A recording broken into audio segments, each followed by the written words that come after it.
pueden ver, la presentación lleva por título la certificación halal, un sello para la atracción de turistas musulmanes.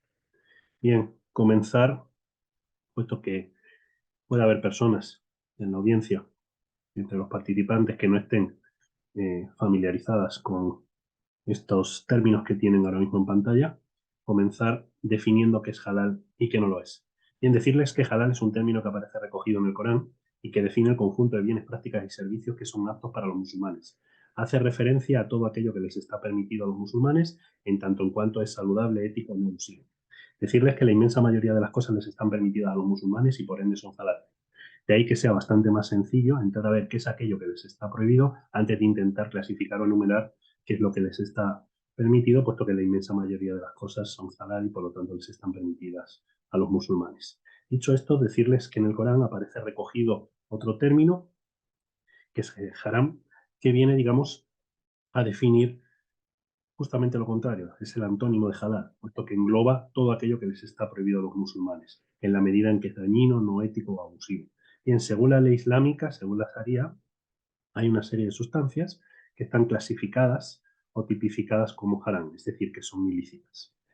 Dentro de esta relación de sustancias, que los musulmanes no pueden ingerir y con las que en principio tampoco pueden entrar en contacto, tenemos la carne del animal hallado muerto o que no ha sido sacrificado convenientemente, el etanol o cualquier otra sustancia embriagante o intoxicante, la carne de cerdo y sus derivados, la sangre procedente de cualquier animal, la carne de animales que restan o se entierran.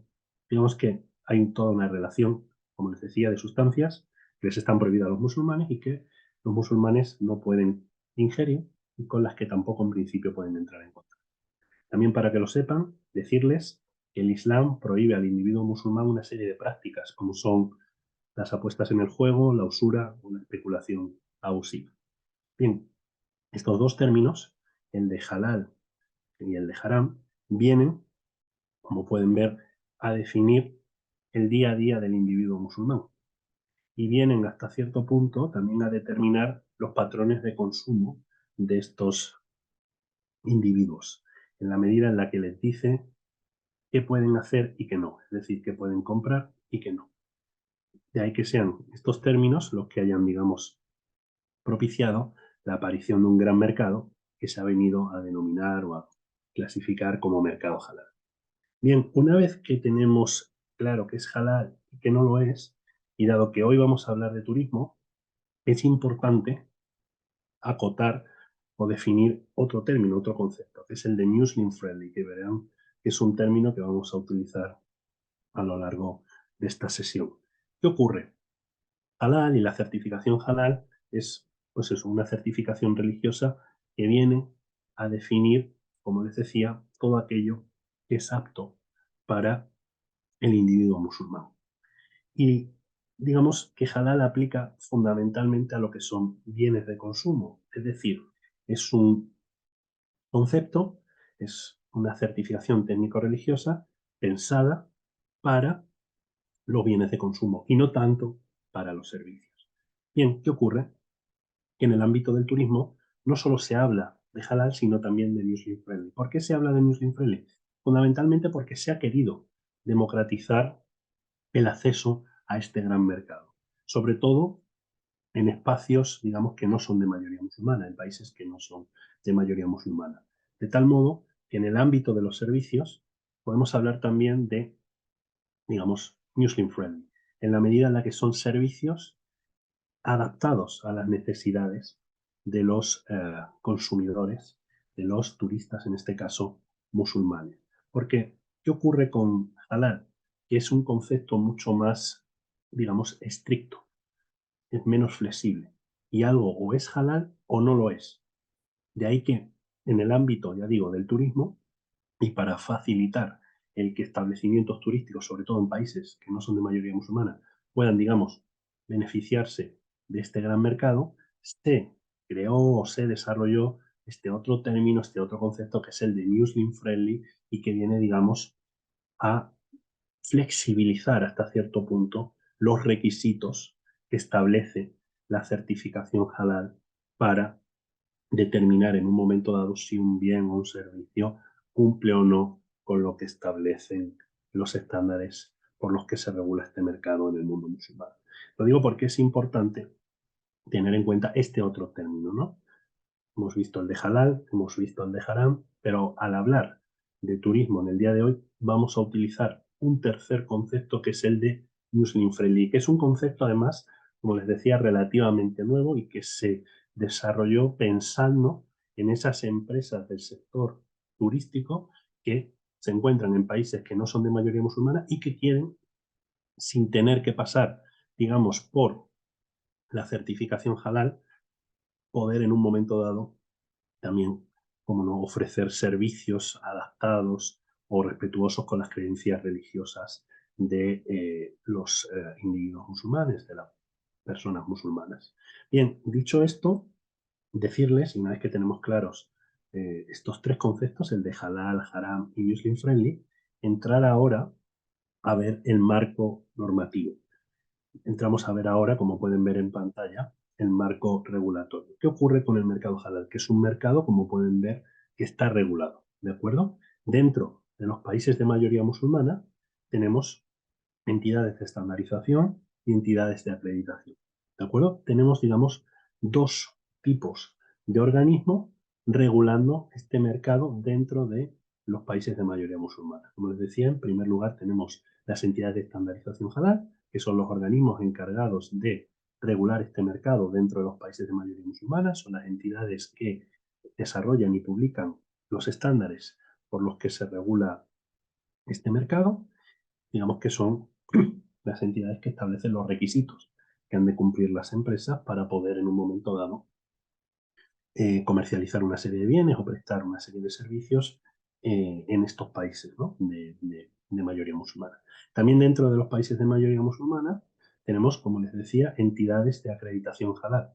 Si las entidades de estandarización eran las encargadas de desarrollar y publicar las normas, los estándares por los que se regula este gran mercado en el mundo musulmán, las entidades de acreditación se encargan por su parte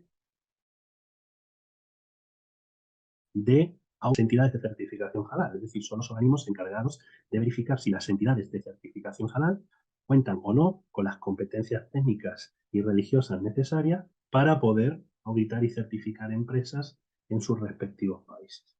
Y por último, y ya fuera de lo que es el mundo musulmán, tenemos las entidades de certificación halal propiamente dichas, que son empresas privadas que tienen ánimo de lucro y cuya finalidad no es otra que la de auditar y certificar a aquellas empresas interesadas en producir una serie de bienes o prestar una serie de servicios con arreglo a estos estándares, a estas normas por las que se regula el mercado halal en los 57 países de mayoría musulmana. Bien, decirles que a lo largo y ancho del mundo hay en torno a unas 400 entidades de certificación halal, pero por desgracia son muy pocas las que en la actualidad cuentan con todas o casi todas las acreditaciones de estos países de mayoría musulmana. Y resalto este hecho porque es importante el que nos certifiquemos con una entidad que esté debidamente acreditada o reconocida por las autoridades halal de estos países de mayoría musulmana, puesto que son esos reconocimientos o acreditaciones las que empoderan al ente certificador, las que habilitan al organismo de certificación halal para poder en un momento determinado expedir certificados válidos que permitan a la empresa en última instancia el comercializar una serie de bienes, producir y comercializar una serie de bienes o prestar una serie de servicios con arreglo a las normas por las que se regula este gran mercado a lo largo y ancho del mundo. Dicho esto, y una vez que tenemos también meridianamente claro cómo se articula el mercado halal desde el punto de vista, digamos, regulatorio, entramos ahora a ver los factores que están en la actualidad impulsando el crecimiento y desarrollo del mercado halal en el mundo. Bien, cuando nos aproximamos al mercado halal, nos topamos con tres drivers, con tres factores que en la actualidad, digamos, explican el éxito de este gran mercado. En pantalla tienen el primero de los factores. Como pueden ver, es un factor de carácter demográfico. Podemos hablar de la existencia de un dividendo demográfico. ¿Por qué? Porque en estos momentos en nuestro planeta hay 1.800 millones de musulmanes representan, para que ustedes lo sepan, aproximadamente el 25% de la población mundial, es decir, un cuarto de la población mundial es musulmana, y como pueden ver, según las últimas estimaciones, se espera que en el año 2030 este segmento poblacional ronde los 2.200 millones y represente por entonces cerca de un 30% de la población mundial. Por lo tanto, estamos hablando de un segmento poblacional amplio y en crecimiento. Bien, como pueden ver en esta segunda diapositiva, este crecimiento demográfico lo vamos a poder apreciar en todas y cada una de las regiones del planeta. A mí me gusta utilizar esta diapositiva para destruir algunos mitos. En primer lugar, cuando hablamos de halal, del mercado halal, hablamos del mundo musulmán, de esas 1.800 millones de personas. No hablamos única y exclusivamente del mundo árabe. Lo digo porque normalmente por desconocimiento tendemos a asociar halal con los países árabes y nada más lejos de la realidad. Lo digo porque halal es algo que engloba o abarca todo lo que son los países de mayoría musulmana, a toda la población musulmana que hay en nuestro planeta. Bien, si se fijan en esta diapositiva, podrán además ver que el grueso de la población musulmana no reside en el mundo árabe, no reside en los países de la ribera sur del Mediterráneo y de Oriente Medio, reside en la región de Asia-Pacífico, en países como Malasia, Indonesia o Singapur. Lo digo porque tendemos, como decía, a pensar, normalmente por desconocimiento, que esto de halal o del mercado halal es algo para hacer negocios en los países árabes o para poder en un momento determinado atraer turistas del mundo árabe. Sí, esto es así, puesto que los países árabes son países, todos y cada uno de ellos, de mayoría musulmana, pero también es cierto que, por ejemplo, en estos países hay minorías, hay drusos, hay coptos, hay cristianos marronitas, es decir, no todos los árabes son musulmanes. Y por último, algo que me gusta también comentar es que cuando nos aproximamos a este gran mercado, solemos poner el foco en estos países, ¿no? O en estas regiones que acabo de comentar o mencionar. Y dejamos de lado a la población musulmana que reside en países como Reino Unido, Estados Unidos, Francia, la India o Filipinas. ¿Qué quiero decir con esto? Que hay poblaciones significativas en países que no son de mayoría musulmana. Y estos otros musulmanes también demandan y consumen bienes y servicios halal. Por lo que para capitalizar en un momento determinado las oportunidades que ofrece este gran mercado no hace falta, digamos, intentar hacer negocios o atraer turistas de países remotos. En Europa, como pueden ver en pantalla, hay cerca de 60 millones de musulmanes, en Estados Unidos hay en torno a unos 15 millones de musulmanes, es decir, hay países que sin ser de mayoría musulmana cuentan con una población musulmana significativa y estas otras personas, estos otros musulmanes, también pueden ser en un momento determinado, digamos, atractivos para poder hacer negocios, para poder atraerlos como turistas. Bien, una vez que hemos visto el primer factor, que veíamos que era de carácter demográfico, entramos ahora a ver el segundo factor que explica el éxito de este mercado o su crecimiento y desarrollo en los últimos años. Aquí tenemos el segundo factor y como pueden ver es un factor de corte económico. ¿Qué ocurre? Cuando hablamos del mercado halal, hablamos de 57 países de mayoría musulmana y estamos hablando de mercados emergentes. Estamos hablando de países que vienen registrando fuertes tasas de crecimiento, en muchos casos próximas a los 2 dígitos. Es decir, estamos hablando de países muy dinámicos desde el punto de vista económico, de los países que han venido liderando el crecimiento económico en el mundo. Obviamente, todos estos países son países muy atractivos, puesto que sus respectivas poblaciones, que en la inmensa mayoría de los casos, como decía, son musulmanas, están con el tiempo o vienen con el tiempo ganando poder adquisitivo, lo que los convierte obviamente en consumidores o clientes en un momento determinado, turistas, pues muy, muy interesantes. Bien, ¿qué ocurre? Que ese crecimiento económico que vienen registrando los países de mayoría musulmana está haciendo que aparezca en el radar de las empresas oportunidades en países que hasta la fecha, bueno, pues digamos, países que no habíamos tenido en consideración, o que hasta la fecha no habíamos tenido en cuenta, ¿no? Y aquí tienen una diapositiva con dos rankings en los que pueden ver, bueno, por un lado, cuáles son los países de mayoría musulmana que tienen un mayor Producto Interior Bruto y por otro lado, los países de mayoría musulmana que tienen un mayor Producto Interior Bruto per cápita. Bien, en el primer ranking, bueno, pues pueden ver países de distintas regiones en el mundo, ¿no? Vemos que el ranking lo lidera un país del sudeste asiático, como es Indonesia, seguido de Arabia Saudí, vemos a Turquía, vemos un país del África Negra, de la África subsahariana, como es Nigeria, vemos también algún país de Asia Central, todas las repúblicas socialistas soviéticas de Asia Central, todos los TANES son también países de mayoría musulmana. Bueno, vemos lo que acabábamos de comentar, ¿no? Que hay oportunidades en muchos países. Estamos hablando no solo del mundo árabe, sino del mundo musulmán y por lo tanto de 57 mercados. Pero algo que en el día de hoy nos interesa más es esto otro, este segundo gráfico, este segundo ranking en el que vemos bueno, cuáles son los países de mayoría musulmana que tienen producto y un mayor Producto Interior Bruto per cápita, ¿no? Y aquí sí que vemos que son los países de la península arábiga, los países miembros del Consejo de Cooperación del Golfo, los que lideran con claridad este ranking, ¿no? El ranking lo lidera Qatar, seguido de Emiratos Árabes Unidos, se nos cuela en tercera posición un país del sudeste asiático, otra petromonarquía como Brunei, pero vemos ya que justamente a continuación viene otro país del Consejo de Cooperación del Golfo como Bahrein, detrás Kuwait, Arabia Saudí, Omán, y están los seis.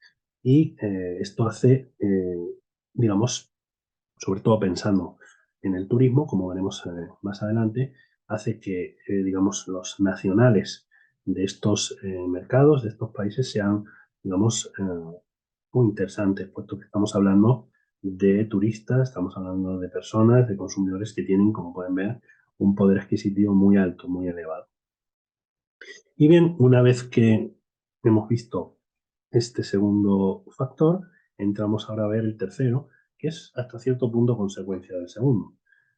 Me explico. El crecimiento económico que están, digamos, experimentando, registrando los países de mayoría musulmana, como vemos, está empoderando a los consumidores musulmanes, a las personas musulmanas. Aquí tenemos un gráfico en donde podemos ver precisamente esto, la irrupción, la aparición de clases medias emergentes en estos mercados, en estos países. Este es un gráfico que he extraído de una consultora anglosajona, de EY, en donde podemos ver cómo se va a distribuir la clase media en el mundo, entendiendo por clase media personas que tienen ingresos diarios entre 10 y 100 dólares, cómo se va a distribuir la clase media a lo largo y ancho del planeta. ¿Qué es lo que nos dicen en este estudio? Que si en el año, por ejemplo, 2009, el 18% de la clase media mundial se concentraba en América del Norte, por mencionar una región, o el 36% de la clase media mundial se concentraba ese año en el 2009 en el continente europeo, para el año 2030, en el caso de América del Norte, tan solo el 7% de la clase media mundial seguirá, digamos, viviendo o residiendo en esta parte del mundo, o en el caso de Europa, tan solo el 14% seguirá viviendo en el viejo continente, en Europa, ¿no?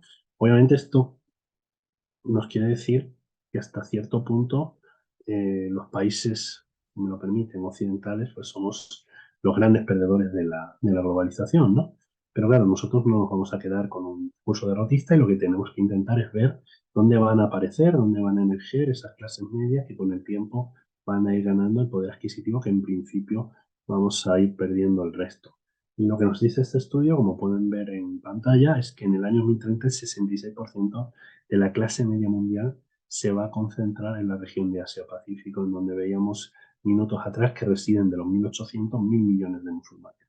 Entonces, hacia esta parte del mundo, hacia el norte de África, Oriente Medio y sobre todo hacia Asia-Pacífico, es hacia donde tenemos que mirar pensando a futuro, ¿no? Y esto es importante tenerlo en cuenta a la hora de desarrollar estrategias para internacionalizar nuestros negocios o para atraer turistas. Lo digo porque, como acabamos de ver, la población musulmana está creciendo y además está ganando poder adquisitivo, lo que hace que sea un target muy importante para todo tipo de empresas. Bien, dicho esto y finalizado este segundo bloque en donde hemos visto los tres factores macro que, digamos, vienen impulsando el crecimiento y desarrollo del mercado halal, entramos ahora a ver un tercer bloque con, digamos, una radiografía de lo que es el mercado halal y los distintos sectores que lo componen. Como verán, en las próximas diapositivas vamos a entrar a ver el sector del turismo halal o Muslim friendly y cómo opera la certificación halal o Muslim friendly dentro de este sector. Pero siempre es bueno tener un overview, tener una radiografía de lo que es el mercado halal y los distintos sectores que lo componen. Aquí tienen los datos de 2021 y pueden ver los distintos sectores que conforman este gran mercado. Si se fijan, en el año 2021 estamos hablando de un año atípico porque es, digamos, el año de el fin hasta cierto punto del COVID, es el escenario post-COVID, pero ya en ese año, en el 2021, el turismo halal o Muslim friendly, digamos que rondó los 102.000 millones de dólares, ¿no? Alcanzó un valor próximo a esta cifra, los 102.000 millones de dólares. Pero como vemos, hay oportunidades más allá del turismo, ¿no? Podríamos hablar de alimentación, podríamos hablar de cosméticos halal, de fármacos halal, incluso de banca, o finanzas islámicas. Pero ya digo, hoy vamos a hablar, que es lo que nos ha traído aquí, de turismo halal o muslim friendly. Pero creo que es bueno que tengan en mente esta radiografía y que sepan que hay oportunidades más allá del turismo halal. Y que además algunas de estas oportunidades están vinculadas al sector del turismo halal o muslim friendly, porque como veremos, el turismo halal o muslim friendly pivota fundamentalmente sobre la certificación de establecimientos turísticos como puedan ser hoteles o restaurantes. Y parte importante de lo que es la certificación halal en este tipo de establecimientos pivota a su vez sobre lo que es el hecho de que pueda haber en un momento determinado alimentos halal para los turistas, ¿no? Entonces, hay, digamos, o si vamos al ámbito de lo que es el turismo de salud o el turismo wellness, pues todo el tema de la cosmética halal juega también un papel importante, por lo que hay, ya digo, otros sectores que se benefician también del desarrollo del turismo halal muy friendly o que son sectores que están hasta cierto punto relacionados y que son necesarios para poder articular en un momento determinado una oferta turística halal o muslim friendly a la altura de la circunstancia. Bien, ya digo, estos son los datos de 2021 y a continuación vamos a ver los datos de 2025. Es la misma diapositiva, pero aquí tienen las últimas cifras publicadas, las proyecciones para el año 2025. Si nos fijamos en el sector del turismo halal o muslim friendly, pues vemos que vamos a pasar de esos 102.000 millones de dólares del año 2021 a 189.000 millones de dólares en el año 2025. Pero si hemos sido capaces de retener las cifras, vemos que ocurre exactamente lo mismo con el resto de sectores, es decir, todos y cada uno de ellos van a registrar importantes niveles de crecimiento en estos próximos años. ¿Por qué? Por esos factores que acabamos de ver y que son los que explican, digamos, el despegue que está teniendo este mercado y los distintos sectores que lo conforman en el mundo. ¿De acuerdo? Bien, entramos ahora ya sí a ver y a hablar de turismo halal, que ya digo, es lo que nos ha traído hoy aquí, pero siempre es importante comenzar definiendo y acotando una serie de términos o conceptos y también entendiendo por qué este es un mercado a tener en cuenta o a considerar. ¿De acuerdo? Te entiendo, como hemos visto, como acabamos de ver, pues una serie de factores, una serie de datos que nos hacen poner en contexto este mercado y darle la importancia que tiene. Dicho esto, y entrando ya así a hablar de turismo halal, comenzar con otra radiografía. Aquí tenemos una radiografía de lo que en estos momentos representa el turismo halal. Los últimos datos que tenemos son de 2021. Ya digo, es un dato atípico, digamos, escenario post-COVID, pero marca la tendencia y nos sirve para entender, digamos, el alcance de este sector halal. Bien, aquí tienen los datos de 2021. La población musulmana destinó el año 2021, como acabamos de ver, 102.000 millones de dólares a hacer turismo. Bien, si nosotros comparamos el gasto efectuado por la población musulmana en turismo en ese año, en el 2021, con el gasto hecho en ese mismo rubro por los nacionales de países como Estados Unidos, Francia, Italia o Rusia, descubrimos que estamos ante el mercado de turismo más potente del mundo. Les digo que esto es hasta cierto punto así, en tanto en cuanto en años previos al COVID, el mercado musulmán, desde el punto de vista de lo que es el turismo, se situaba siempre entre la primera y la segunda posición. Ha habido años en los que China, digamos, ha desbancado a lo que sería el mercado musulmán, pero es cierto también que hubo años en los que igualmente el mercado musulmán ocupó la primera posición. Por lo que, con independencia del año que miremos, estamos hablando, si no del mercado de turismo halal, perdón, del mercado de turismo más importante del mundo o eh, el segundo más grande del planeta. Entonces, en ese sentido, aunque sean datos de 2021, los que tenemos en estos momentos en pantalla, nos es hasta cierto punto indiferente porque ya digo, nos sirve para ver la tendencia y entender esto que les acabo de comentar. Si no el más, dependiendo del año, es el más importante o el segundo más importante, tan solo superado por el mercado chino. Y para que además puedan poner estos datos en contexto, quiero que sepan que 202.000 millones de dólares que destinaron los musulmanes a hacer turismo en el año 2021 representó ese año aproximadamente un 11,6% del gasto total hecho en el mundo en turismo. Y prueba de que este es un mercado muy importante y que no deja de crecer es que, bueno, 4 de los 5 aeropuertos con un mayor crecimiento en términos de pasajeros están en países de la OIC, están en países de mayoría musulmana. La OIC es un organismo supranacional que aglutina los 57 países de mayoría musulmana que hay en el mundo. Pues bien, eh, de los 5 aeropuertos que más crecen en términos de eh, tráfico de pasajeros o en número, digamos, de vuelos, etcétera, 4 de los 5 están en países de mayoría musulmana, quitando, como pueden ver, el aeropuerto de Incheon en Corea del Sur. El resto, estos otros 4, son todos aeropuertos de países de mayoría musulmana, ¿no? Tenemos el aeropuerto de Estambul, en Turquía, el aeropuerto aquí en Dubái, los Emiratos Árabes Unidos, el aeropuerto de Kuala Lumpur, en Malasia, o el aeropuerto de Yakarta, en Indonesia, ¿no?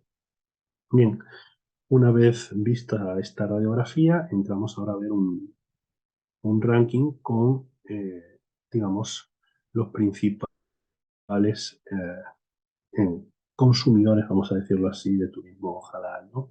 Vemos en este ranking por país o por nacionalidad quiénes son los musulmanes que más recursos se han destinado a hacer turismo. Nuevamente, datos del año 2021, pero lo mismo, reflejan bastante bien lo que venían siendo años anteriores. Como pueden ver, ese año, en el año 2021, los saudíes fueron los que más dinero destinaron a hacer turismo en el mundo, aproximadamente unos 13.700 millones de dólares, seguidos de emiratíes, cataríes, kuwaitíes. Como vemos, el ranking lo lideran los nacionales de algunos países miembros del Consejo de Cooperación del Golfo. Si recuerdan, estamos hablando de personas que tienen un poder adquisitivo muy importante y esto les permite, obviamente, viajar más que a otros musulmanes, y es gente muy interesante a la hora de desarrollar estrategias para atraer turistas, puesto que son personas, bueno, pues, como les decía, con un poder adquisitivo muy, muy fuerte, ¿no? Pero vemos que detrás de los países del GCC, de los nacionales de estos 4 países del Consejo de Cooperación del Golfo, pues aparecen los nigerianos, malasios, indonesios, etcétera, ¿no? Aparecen turistas de otros países de mayoría musulmana que, bueno, también destinan cantidades significativas o importantes a hacer turismo todos los años. Bien, una vez que tenemos claro cuáles son, digamos, eh, los musulmanes que más recursos movilizan o destinan para hacer turismo, entramos ahora a ver una radiografía con algunos de los principales actores de este mercado. Como pueden ver, tenemos aerolíneas, hoteles, turoperadores y destinos. Son algunos casos de éxito y que está bien, digamos, analizar o ver para entender la importancia y la dimensión que tiene y que está alcanzando este mercado. Las aerolíneas son conocidas por todos, no me pienso detener, podría también haber puesto aquí el logotipo de Qatar Airways o de Etihad. Las principales aerolíneas del mundo son, en estos momentos, como saben, aerolíneas de países de mayoría musulmana. Ahora bien, si entramos a ver, por ejemplo, qué ocurre o qué se está haciendo en el ámbito de los hoteles, seguramente Saza Hotels a ustedes no les diga nada.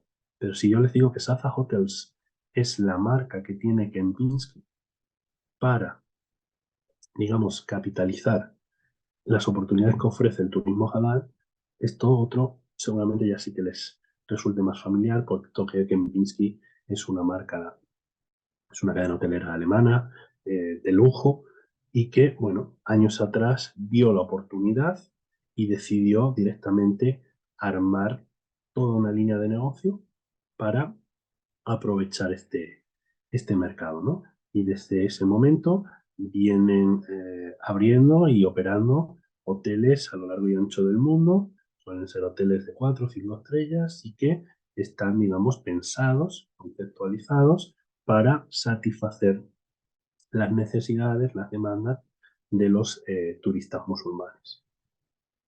Han abierto Saza Hotels en Europa, los abrirán próximamente en Estados Unidos, y ya digo, quien está detrás es Kempinski. Y este siempre es un caso que se suele traer a colación cuando se habla de turismo halal, sobre todo en contextos no islámicos, ¿no? Como una cadena hotelera de lujo occidental, pues ha hecho todo un desarrollo, ha desarrollado toda una línea de negocio para poder aprovechar el crecimiento, el auge de este mercado. Bien, si nos vamos al ámbito de la turoperación, bueno, pues vemos que hay una serie de plataformas, seguramente desconocidas para muchos de ustedes, que se dedican fundamentalmente a ofrecer y comercializar servicios turísticos halal o Muslim friendly.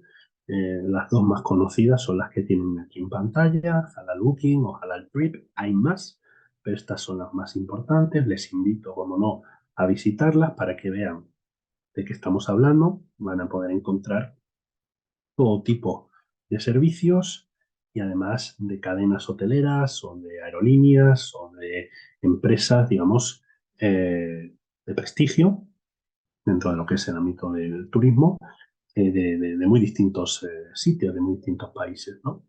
Y por último, podemos hablar de destinos, ¿no? Y aquí, claro, hablar de Malasia o Turquía como casos de éxito, pues tampoco tiene mucho sentido. Son países de mayoría musulmana, pues tiene bastante lógica, ¿no? Hace sentido que hayan querido, digamos, desarrollar estrategias a nivel país para posicionar a sus países como destinos turísticos halal o Muslim friendly. Bueno, esto ya digo, parece razonable. Estamos hablando de dos países de mayoría musulmana. Ahora, traigo otro caso, como pueden ver en pantalla, que es el de Nueva Zelanda. Nueva Zelanda es un país que no es de mayoría musulmana y en donde la población musulmana es, digamos, insignificante, muy pequeña.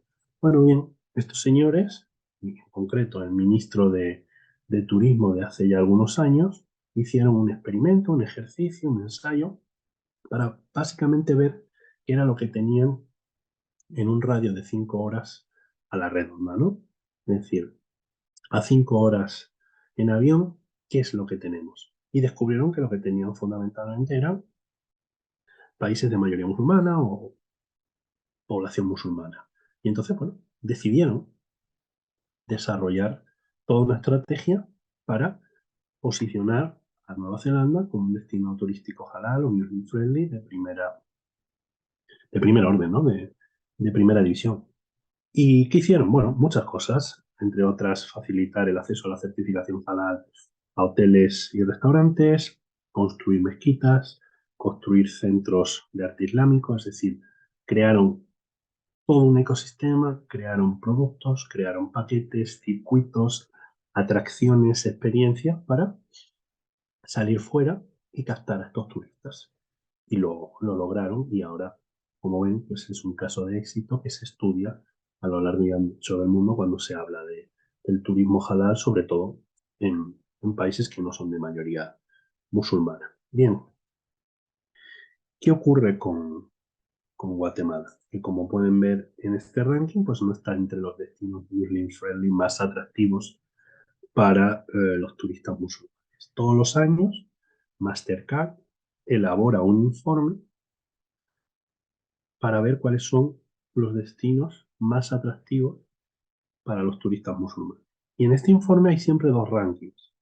Un primer ranking donde están los destinos más atractivos dentro de lo que es el mundo musulmán, es decir, países de mayoría musulmana, y luego un segundo ranking, que es el que tienen en pantalla, para ver cuáles son los destinos turísticos más atractivos dentro de lo que serían los países que no son de mayoría musulmana. Pues bien, aquí pueden ver el ranking del año 2022, ya digo, lo elabora Mastercard, y vemos que Guatemala no aparece en este ranking. Lo cierto es que no aparece ningún otro país de Latinoamérica, por lo que todo esto que estamos viendo es algo a cierto punto novedoso o relativamente nuevo y que está por hacer o por desarrollar dentro del continente latinoamericano. Si bien es cierto que en la actualidad, y lo digo para que lo sepa, para que lo sepan, hay ya algunos países que están empezando a hacer cosas.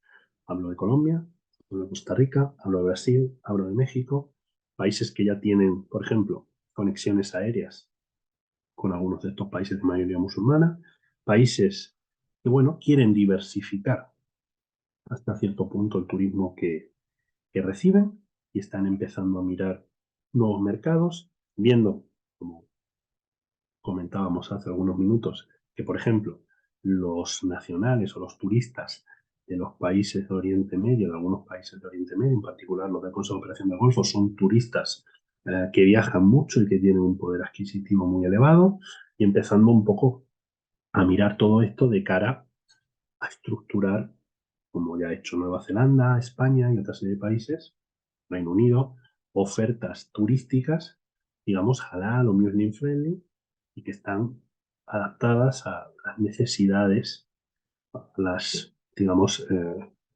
eh, costumbres, ¿no? De este tipo de turistas, de este tipo de cliente, ¿no? Están empezando a desarrollar, como les decía, pues una serie de paquetes, una serie de circuitos, una serie de experiencias para intentar atraer, también fidelizar a este tipo de turista, ¿no? Y que este turista se sienta, digamos, cómodo, tenga una experiencia plena cuando visite nuestro país, ¿no? Algo que deben saber y que no está en pantalla, pero que yo se lo comento de viva voz, es que hace también no mucho se publicó un estudio para ver, digamos, qué era lo más importante a, a la hora de decidir el destino. Es decir, qué era lo que más les importaba a los turistas musulmanes a la hora de elegir o escoger el destino. Y lo que nos decían en ese estudio es que aproximadamente un 67% de los encuestados señalaban que una de las cosas más importantes, si no la más importante, era el tener acceso a alimentos halal. Y esto es algo que quiero resaltar, puesto que, imagínense, turistas emiratíes o saudíes que en un momento determinado viajan a Centroamérica y que no tienen la posibilidad de comer, ¿no? O que tienen que recurrir a, digamos, alimentos que son halal por naturaleza, ¿no? Fruta, verdura, pescado, ¿no? Y que no pueden comer nada más y que digamos, se pegan pues 10, 15 días, ¿no? En nuestro país o en los alrededores sin poder, digamos, alimentarse, ¿no? Pues esto es un hándicap, ¿no? Y el hecho de que no tengamos eh, articulado o establecido, digamos, una serie de servicios básicos o mínimos para que estos turistas, para que estos clientes se puedan, digamos, hospedar, puedan tener una experiencia satisfactoria, pues es lo que en muchas ocasiones hace que nuestro país, ¿no? No esté entre sus destinos, ¿no? Preferidos, o no forme parte de sus preferencias. Entonces, como veis, bueno, pues Guatemala no está en este ranking, tampoco aparece ningún otro país de Latinoamérica. Como les decía, hay 3, 4 países que ya han comenzado a trabajar de manera, en algunos casos, muy seria, todo esto de cara a intentar atraer cada vez más turistas del mundo musulmán, sobre todo de Oriente Medio y del sudeste asiático. Y para ello pues están empezando a desarrollar todo tipo de iniciativas, a lanzar campañas en origen, en estos países de mayoría musulmana, para, digamos, intentar atraer y fidelizar en un momento determinado a los turistas musulmanes, ¿no? Bien, dicho esto, y centrándonos o fijándonos en el caso de Guatemala, bueno, bien, no tenemos una oferta turística halal o Muslim friendly, ¿de acuerdo? Pero sí que tenemos, yo creo, elementos para poderla articular en un momento determinado, ¿no? Para poder posicionarnos también en un momento dado como un destino turístico halal o Muslim friendly, ¿no? Y aquí hay elementos con los que podemos jugar, ¿no? Infraestructuras turísticas punteras, una gastronomía interesante, patrimonio, shopping, turismo de compra, muy importante, sobre todo para los turistas de la península arábiga. Bueno, digamos que en Guatemala podemos encontrar algunos elementos para confeccionar, crear, desarrollar toda una oferta turística halal o Muslim friendly que nos permita competir con otros países y en futuro, en el corto y medio plazo, pues atraer turistas de estos países. Bien, aquí algunos casos de éxito. Traigo a colación 4. Bueno, pues por ejemplo, el caso de Mandarín, ¿no? Sus hoteles están todos, sino casi todos, y no todos, ¿no? Muchos de ellos, todos ya certificados halal, para que los turistas pues tengan, por ejemplo, acceso a alimentos halal, acceso a salas de oración, acceso a información sobre los horarios para hacer el rezo o acceso a información sobre las mezquitas existentes en la ciudad o cercanas al hotel. Ahora veremos que algunos de los requisitos pues, son muy fáciles de cumplir, que esto no es para nada algo complejo y que no solo está al alcance de una compañía como es Mandarín, sino al alcance de cualquier tipo de empresa. En el ámbito de la restauración, pues 3/4 partes de lo mismo, restaurantes de todo tipo de condición, pero también, por ejemplo, Nur, que es un restaurante con estrella Michelin, que, bueno, ha decidido certificarse para intentar, pues, ofrecer a los turistas musulmanes, pues eso, una experiencia gastronómica halal y acorde, ¿no? Respetuosa con las creencias religiosas de este tipo de turistas.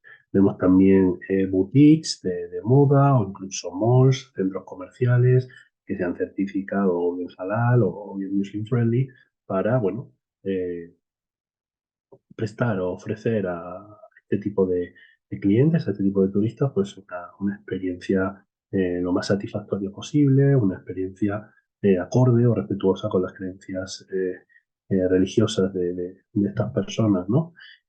Bueno, en el caso de los centros comerciales, pues hay salas de oración, hay restaurantes que tienen menú o algunos platos halal.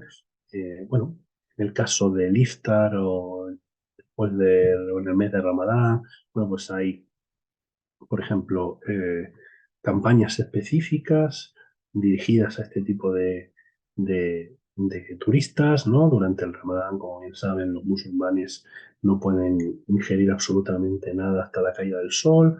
Bien, que cuando cae el sol hacen el iftar, que es la ruptura del ayuno, y bueno, pues estos centros comerciales durante el mes del Ramadán, pues tienen preparados unos paquetes para que puedan hacer el iftar dentro de sus tiendas o dentro de sus establecimientos.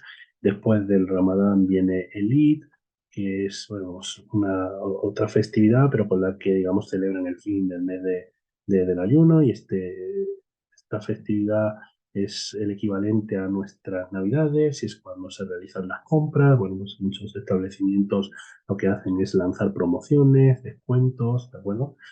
Bueno, digamos que son empresas o que son establecimientos turísticos que han decidido, bueno, poner también el foco en este mercado y adaptar hasta cierto punto parte de sus servicios a las necesidades de estos clientes. Algo que deben saber y que es importante resaltar es que halal o lo halal o lo Muslim friendly puede, digamos, cohabitar con lo no halal o con lo que no es Muslim friendly.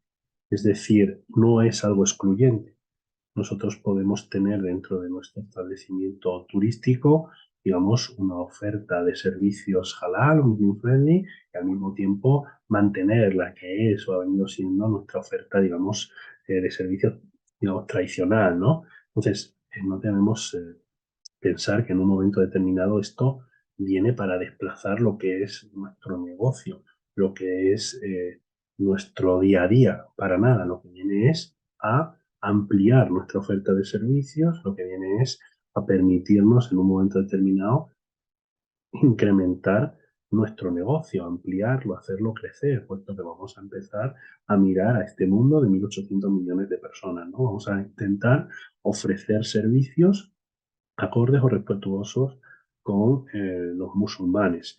Y obviamente, y hoy, como saben, todo se hace a través de Internet, si nosotros no nos posicionamos, si nosotros no nos certificamos, si nosotros no salimos allá afuera a decir, oye, mi hotel, mi restaurante, mi tienda, mi centro comercial está certificado, tiene estos servicios, usted si viene se va a sentir a gusto, se va a sentir cómodo, no va a tener que renunciar en ningún caso a lo que hace habitualmente en su país de origen, porque va a tener acceso a alimentación halal, porque va a tener acceso en un momento determinado a una sala si quiere orar, porque va a tener además una serie de promociones o descuentos, o porque va a tener un servicio de traducción, o porque vamos a informarle de dónde se encuentran en el país las mezquitas o los centros culturales islámicos, con el tema del cambio horario, dónde, mejor dicho, a qué hora debe hacer las 5 oraciones, los 5 rezos, es decir, ¿no? Vamos a ser capaces de articular toda una oferta de servicios, vamos a desarrollar un protocolo de trabajo para hacer que estos turistas nos puedan en un momento determinado tener en cuenta a la hora de viajar, a la hora de hacer turismo, ¿no? Hasta la fecha, y el ranking de Mastercard lo deja bien claro, pues no estamos en el radar de este tipo de turistas, pero haciendo algunas cosas, apostando o por la certificación halal o por la certificación Muslim Friendly. La certificación Muslim Friendly es como la certificación halal, lo único que los requisitos, digamos, se dividen para que, bueno, haya como distintos niveles o distintas etapas, distintas fases para que prácticamente cualquier establecimiento pueda decir que es Muslim Friendly, aunque sea con una media luna o fase uno en donde dice, bueno, cumplo lo básico, pero esto lo cumplo y por lo tanto el turista musulmán sabe que aquí va a tener como mínimo estos servicios garantizados, ¿no? Entonces, bueno, yo creo que es importante que en Guatemala las empresas del sector empiecen a pensar en todo esto, que se planteen en un momento determinado el poder certificarse o bien halal, que entiendo que es lo más difícil o lo más complejo porque es una certificación, digamos, más exigente y menos flexible, como les decía al principio de la presentación, o Muslim Friendly, que entiendo que es lo más razonable y lo que mejor encaja, digamos. Disculpen, pero por alguna extraña razón se cerró la aplicación, se desconectó. Les pido disculpas y Gracias, Tomás. paso a compartir pantalla para, bueno, concluir la exposición, la presentación. Estábamos hablando de la certificación Halal y Muslim Friendly. Habíamos visto algunos casos de éxito, empresas de distinto tipo y condición, hoteles, restaurantes, centros comerciales, boutiques de moda. Bueno, como pueden ver, estamos hablando de un cuarto de la población mundial, en muchos casos de turistas o personas que tienen un poder adquisitivo muy importante y nadie renuncia, digamos, a este mercado. Para aprovechar las oportunidades que brinda, como hemos visto, bueno, pues hay que obtener una certificación técnico-religiosa. Hablábamos hasta cierto punto de los inconvenientes de la certificación halal para lo que son empresas del sector turístico, en tanto en cuanto esta certificación técnico-religiosa, la que es, digamos, halal, es más exigente, menos flexible y más difícil de obtener, sobre todo para algunos establecimientos turísticos, pero como veíamos al principio de la presentación, hay otro concepto, que es el de Muslim Friendly, que ha permitido el desarrollo de otra certificación que es, digamos, más flexible y que viene a democratizar el acceso a este mercado, permitiendo prácticamente a cualquier tipo de establecimiento turístico el poderse certificar y con ello pues, posicionarse y ofrecer este tipo de servicios turísticos ya no halal, sino Muslim friendly a los turistas barra consumidores musulmanes, ¿no? Y la certificación Muslim friendly es la certificación halal, pero digamos estructurada, como les decía, en distintos niveles para permitir, pues eso, que cualquier tipo de establecimiento pueda en un momento dado certificarse, ¿no? Porque el primer nivel es algo que puede cumplir, digamos, prácticamente cualquier tipo de empresa, ¿no?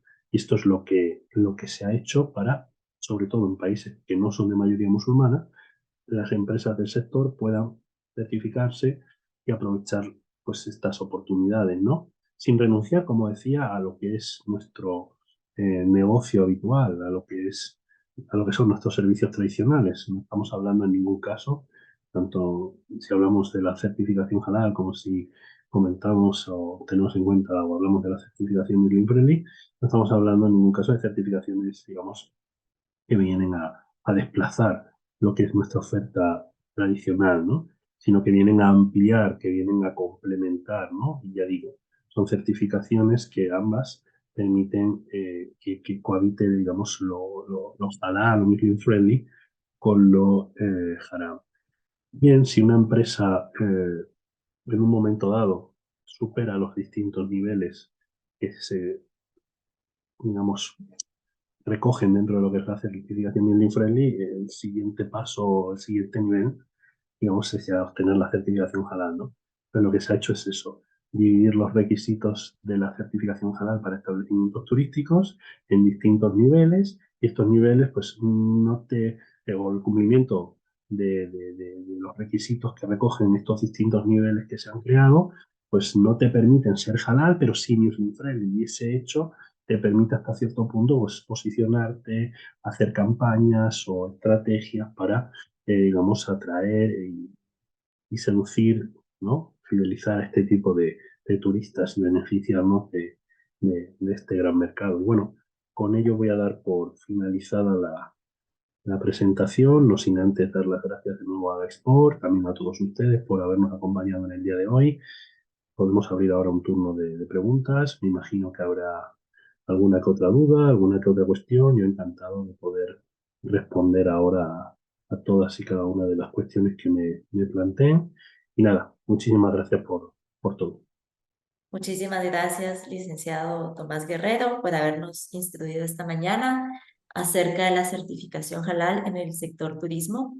Gracias a este webinar, pues nos percatamos de muchos elementos tan importantes como el hecho que la certificación halal para el turismo se encuentra vinculada a otros bienes y servicios básicos, como es el de los alimentos, o el hecho que el turismo halal con su certificación viene a ampliar las oportunidades para que Guatemala se coloque en otros mercados. Por lo cual, Tomás, vamos a dar inicio a la sección de preguntas. Nos consulta Salvador Lainez. ¿Dónde puedo solicitar la certificación y si tiene algún costo? Muy buena pregunta. Bien, como decía al inicio de la presentación, en el mundo hay distintas entidades de certificación halal. Habría que identificar a aquellas que tienen los reconocimientos o acreditaciones de los distintos países de mayoría musulmana para, bueno, ponernos en contacto con ellas, una de ellas, y poder, digamos, solicitar esta certificación. Obviamente la certificación tiene un coste. La certificación tiene un coste y estas entidades de certificación halal, como dije en su momento, tienen ánimo de lucro, son empresas privadas y por lo tanto, digamos que cobran a las empresas por este servicio, por el Ok. servicio de auditoría y certificación, ¿no? Ya digo, habría que identificar aquellas que están acreditadas o reconocidas por los distintos países de mayoría musulmana y ponernos en contacto con todas ellas o con alguna de ellas para que nos coticen, para que nos digan qué coste tendría en un momento dado el que, bueno, nos auditen, ¿no? Y nos certifiquen, ya sea halal o muslim friendly. Obviamente la certificación halal es más costosa, es una certificación, como decía, menos flexible, más exigente, o se es halal o no lo es, pero en el ámbito de muslim friendly hay más flexibilidad, hay distintas etapas, distintos niveles, y ahí a lo mejor nuestro establecimiento tiene una puerta de entrada a este mercado mucho más razonable, más económica, más sencilla, menos exigente, y puede ser un buen comienzo para, digamos, aprovechar este mercado. Muchas gracias, Tomás. Y tal vez resolver esta duda. La certificación debemos renovarla cada año, cada 2 años, al igual que en alimentos. ¿Cómo se maneja para el sector turismo? Muy buena pregunta, Inés. Efectivamente, opera igual. La certificación tiene una validez de un año y a su vencimiento hay que hacer una auditoría de renovación para, digamos, volver a obtener este certificado o renovarlo y poder continuar haciendo uso de este certificado, de este distintivo, a la hora de prestar servicios, a la hora de posicionarnos, a la hora de comercializar nuestros servicios entre, digamos, los turistas musulmanes, ¿no? Para hacer campañas, para eh, podernos posicionar eh, en redes, a través de nuestras respectivas webs, en estas plataformas, para trabajar con estos tour operadores. Pero sí, la certificación halal o Muslim Friendly hay que renovarla cada año y eso conlleva una auditoría, porque esa auditoría es la que garantiza que todo sigue estando en su sitio, es decir, que no ha habido ningún tipo de alteración y que los servicios se siguen prestando, digamos, con arreglo a lo que establece la norma, el estándar, ya sea para halal o ya sea para los distintos niveles que conforman la certificación Muslim Friendly. Entonces sí, habría que renovarla a su vencimiento cada año. Muy bien, muchas gracias, Tomás. También nos consultan. ¿Un hotel que tenga certificación halal puede vender alcohol en áreas específicas o está prohibido? No, a ver, tanto la certificación halal como la certificación Muslim Friendly no tienen como finalidad el que usted convierta su hotel o su restaurante en una mezquita. Es Ujú. decir, lo que quieren es que ambas ofertas cohabiten, convivan. Y ya digo, no desplaza en ningún caso a nuestra oferta de servicios tradicionales. Lo que no puedes es mezclar. ¿Me explico? Lo que tienes es que diferenciar Ujú. y tener sobre todo protocolos de actuación para no cometer errores y ofrecerle, por ejemplo, a un turista musulmán alcohol o cerdo o una serie de actividades. Puede ser, imagínense, un hotel con casino, ¿no? El juego. O sea, hay que intentar segmentar, hay que intentar articular protocolos de actuación, ¿de acuerdo? Estamos hablando de hospitality, para que estas personas puedan, dentro del mismo espacio, desarrollar su vida con normalidad y sin verse en ningún caso, digamos, si me permiten la expresión, amenazados por la existencia de una serie de prácticas o actividades o servicios que chocan frontalmente con lo que son sus creencias religiosas. Entonces, lo que hay que hacer es, y nosotros impartimos un curso que se llama Excelencia en la Atención al Cliente Musulmán, capacitar al personal, articular protocolos de trabajo o de actuación, tener segmentado los servicios para que estas personas puedan tener acceso a, digamos, aquellos que son respetuosos con su creencia religiosa. Pero no anula en ningún caso el tener esta certificación y el que haya turistas musulmanes en nuestro establecimiento, el que en el mismo espacio haya, digamos, servicios no halal, ¿de acuerdo? No lo anula, no lo viene a desplazar, ya digo, pueden cohabitar, pueden convivir, y esto se puede estructurar. Además, las certificadoras halal, Muslim Friendly, te ayudan a hacer esto, para que tú sepas qué puedes hacer, qué no. Por ejemplo, en contextos no islámicos, y hablo de Europa, está terminantemente prohibido segregar por sexos. Pero hay musulmanes que quieren que sus mujeres o sus hijas no se bañen o no compartan piscina en un momento dado con hombres. Tú no puedes, con la ley en la mano, segregar por sexos. Lo que sí puedes es establecer horarios para que en un momento determinado vayan unas personas y no otras a la piscina. No sé si me explico. Es una solución. Digo, oiga, mire, yo no voy a tener dos piscinas, no voy a tener dos cocinas, no voy a tener dos restaurantes, no voy a... Todas las cosas porque conlleva una inversión. Yo voy a hacer uso del mismo espacio, pero voy a segmentarlo. Voy a estructurarlo de tal manera que pueda dar respuesta a servicios a distintos perfiles y satisfacer las demandas y necesidades de todos y cada uno de estos perfiles. Pongo otro ejemplo, servicio de habitaciones en un hotel. Tenemos a unos americanos, unos estadounidenses, que obviamente en el minibar que quieren, cerveza, bueno, este tipo de bebidas, alimentos que a lo mejor pues, no son halal. ¿Qué ocurre si esa misma habitación la tiene que utilizar su salida, a la salida de estos americanos, una familia saudí? Bueno, que el servicio de habitaciones, donde había cerveza pone zumo, donde había algo que contiene cerdo pone algo que no contiene cerdo y que es halal, en vez de una Biblia en la mesilla pone un Corán, pone una alfombrilla dentro del armario o en la habitación para que puedan hacer las oraciones dentro de la misma sin tener que salir de la habitación. Pueden poner, que lo verán en muchos hoteles ahora, una especie de imán en el techo indicando la dirección a Meca, pero es que si al día siguiente se va la familia saudí y vuelven unos estadounidenses, el servicio de habitaciones vuelve a hacer el cambio y estamos hablando de la misma habitación, no de tener habitaciones halal y si se usan bien y si no están vacías. ¿Me explico? Claro. Estoy utilizando algunos ejemplos para que ustedes entiendan a qué me refiero cuando hablo de que estas certificaciones cohabitan con lo no halal.